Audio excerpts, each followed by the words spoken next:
Hello friends, welcome to our channel maths वाला सूरज मातो। और आज के लेक्चर में हम लोग देखने वाले हैं कि कैसे हम लोग जो हमारा स्टेट बोर्ड का 10th स्टैंडर्ड का एग्ज़ाम होगा तो उसमें हम लोग 95 से ज़्यादा स्कोर कैसे कर पाएंगे। तो उसके बारे में आज हम लोग पूरे डिटेल में बात करने वाले हैं। तो सबसे पहला तो 95 के ऊपर स्कोर क्यों करना है। हमेशा आप लोग कुछ भी करते हो ना तो उसको एक रीज़न से स्टार्ट किया करो कि वाई, हमें क्यों करना है। तो सबसे पहला जो रीज़न होगा 95 स्कोर करने के लिए वो आपके परसेंटेज को बूस्ट करता है। मतलब अगर आपको मैथ्स में अच्छा मिले, बाकी सब्जेक्ट में थोड़े कम भी मिले, 82 83, फिर भी आपका ये परसेंटेज उठा के ले जाके 88 87 ऐसा लेके चले जाता है।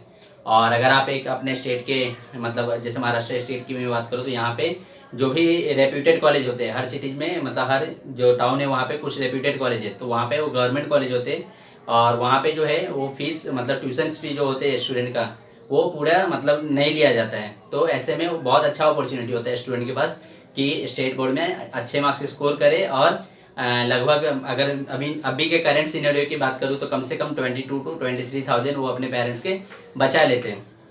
सबसे पहले तो एक ये हो गया कि हमारे परसेंटेज को बूस्ट करेगा। दूसरा रीज़न कि बहुत बार क्या होता है कि हम लोग रेप्यूटेड कॉलेज में चले भी जाते हैं, फिर वहाँ पे हमारे लिस्ट निकलती है। अगर समझे किसी को CS लेना है तो CS लेने के लिए एक लिस्ट निकलता है परसेंटेज का। बहुत बार क्या होता है ना, दो इंसान ऐसे होते हैं, दो स्टूडेंट जिनके परसेंटेज सेम होते हैं, तो ऐसे केस में जिसका मैथ्स का मार्क्स ज़्यादा होता है ना उसको वो सीट दे दिया जाता है। जैसे कि मेरे साथ खुद हुआ था जब मैं 11th स्टैंडर्ड में था थॉमस वेबस्टर जूनियर कॉलेज में। तो मेरा 87.40 था और मेरा एक फ्रेंड था उसका भी सेम 87.40 था। और जब CS का लिस्ट आया तो मेरा मैथ्स में 96 था और उसका 92 था। तो क्या हुआ, मुझे CS मिल गया और उसको नहीं मिला। तो उस दिन वो बहुत उदास था और मुझे बहुत बोल रहा था कि तेरे वजह से मुझे नहीं मिला। लेकिन नेक्स्ट डे फाइनली उसको भी, जब एक स्टूडेंट ने ड्रॉप किया तो उसको भी मिल गया। तो इसलिए इंपॉर्टेंट है। अगर आप कॉमर्स लेने की सोच रहे हो तो कॉमर्स में भी अगर अच्छे हाईली रेप्यूटेड कॉलेज में क्या होता है कि मैथ्स के लिए कट ऑफ निकलता है। तो वहाँ पे भी अगर आपके मैथ्स में अच्छे मार्क्स हैं तो मैथ्स लेने में आपको कॉमर्स में आसानी हो जाएगी। नहीं तो फिर क्या होगा, आपको अगर मैथ्स नहीं मिलेगा तो उसके वजह से आप जो कॉलेज में एडमिशन मिला है तो उसको आप छोड़ दोगे। तो जैसे कि मैंने यहाँ पे लिखा है कि मैथ्स में हम लोग को क्यों स्कोर करना है। तो मैथ्स में क्यों, क्योंकि सबसे पहला रीज़न तो मेरे अकॉर्डिंग ये है कि मैथ्स में स्कोर करना ईजी है। क्योंकि अभी आप क्या है, बाकी सब्जेक्ट में आप करोगे तो टीचर्स आपके हैंड राइटिंग में मार्क्स काट सकते हैं, या फिर उनको लगेगा कि ये आंसर उतना अच्छा नहीं है तो उस पर आप मार्क्स काट सकते हैं। लेकिन आप मैथ्स में अगर सम को कर देते हो तो उनको मार्क्स देना ही चाहिए, वो हैंड राइटिंग ख़राब हो या फिर अगर उन्होंने प्रॉपर तरीके से कोई सम को सॉल्व कर दिया तो हम लोग को मार्क्स मिलता ही है। इसलिए हम लोग को मैथ्स में ज़्यादा चांसेस होते हैं स्कोर करने के। और वो भी अगर महाराष्ट्र बोर्ड की मैं बात करूँ तो इसमें मैथ्स की जो पेपर होती है वो बहुत ही ईजी आती है। अगर आपने मैथ्स अच्छे से पढ़ रखा होगा तो आप ज़रूर उसमें अच्छा कर पाओगे। और नॉर्मली तो ऐसा होता है कि महाराष्ट्र बोर्ड में बहुत बार मैथ्स में स्टूडेंट को 100 मार्क्स मिलता है। मैंने खुद ट्राई किया था बट मुझे नहीं मिला था, पता नहीं क्यों।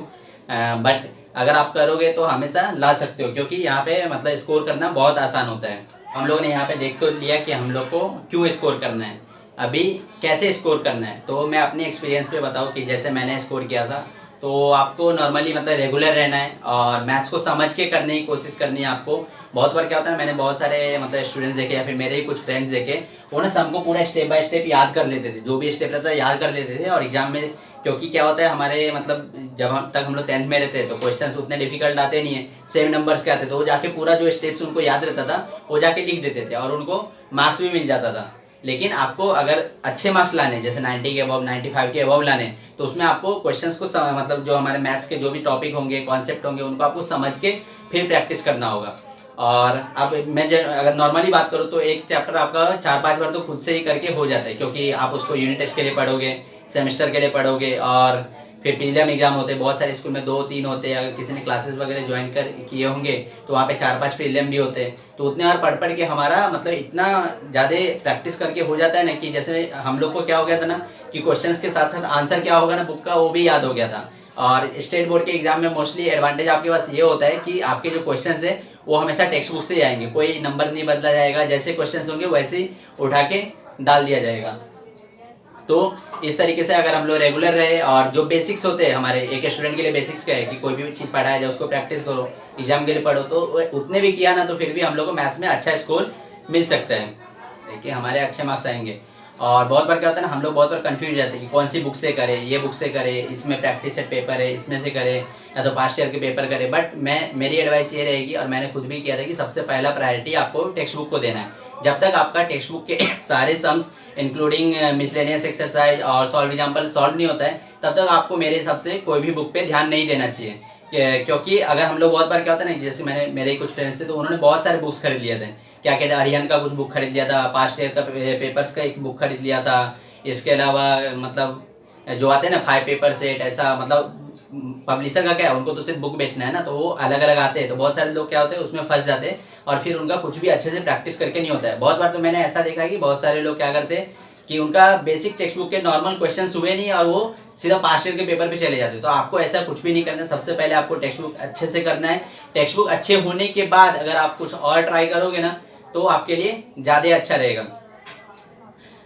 जैसे कि अगर मैं बात करूँ, तो जैसे कोई भी अगर प्रोफेशनल जो हमारे एथलीट होते हैं, तो पहला अच्छे से प्रैक्टिस करते हैं। उनके शूज के बारे में वो बाद में सोचते हैं। अगर उन्होंने अच्छे से प्रैक्टिस किया ही नहीं होगा, तो वो कितना भी अच्छा शूज पहन ले, वो रेस नहीं जीत सकते। तो इसलिए आपको भी सबसे पहला टेक्स्ट बुक करना है, जो बेसिक्स है हमारे वो करने हैं। उसके बाद ही आपको अलग अलग क्वेश्चन सेट जैसे जो भी निकलते हैं मार्केट में, या फिर आपके कुछ प्रोफेसर या फिर कुछ क्लासेस वाले दिए होंगे प्रैक्टिस करने के लिए, तो वो सारी चीज़ें आप कर सकते हो। बट सबसे पहला प्रायोरिटी आपको टेक्स्ट बुक को ही देना है।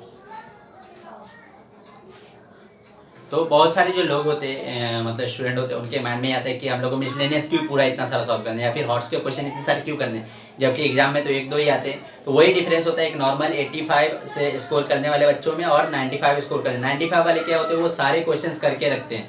तो उनका बेनिफिट ये होता है कि अगर कोई मिसलेनियस के क्वेश्चन आ गए, हॉट्स के क्वेश्चन आ गए, या फिर क्वेश्चन थोड़ा इधर उधर भी होगा, तो वो इजिली मैनेज कर लेते हैं। लेकिन अगर आपने सिर्फ मतलब नॉर्मल क्वेश्चंस करके गए होगे, या फिर आप कितना भी बुक सॉल्व कर लो, अलग अलग प्रैक्टिस पेपर कर लो, पास्ट ईयर के क्वेश्चंस कर लो, लेकिन अगर कोई क्वेश्चंस आपने कभी देखा नहीं है और मिसलेनियस से आ गया, तो ऐसे टाइम में आप फंस सकते हो। लेकिन फिर भी आप कर सकते हो, अगर आपने मैथ्स को अच्छे से समझे, सारे कॉन्सेप्ट को समझे, तो आपके लिए स्कोर करना ईजी हो जाएगा। तो मेरे हिसाब से तो मैथ्स में 95 100 स्कोर करने के लिए यही टिप्स था, और मैंने इसी बेसिक्स को फॉलो करके स्कोर किया था। और आई होप आपको इस वीडियो से बहुत बेनिफिट मिला होगा, और आपको मैथ्स की वैल्यू समझी होगी रिगार्डिंग द कॉलेज एडमिशन।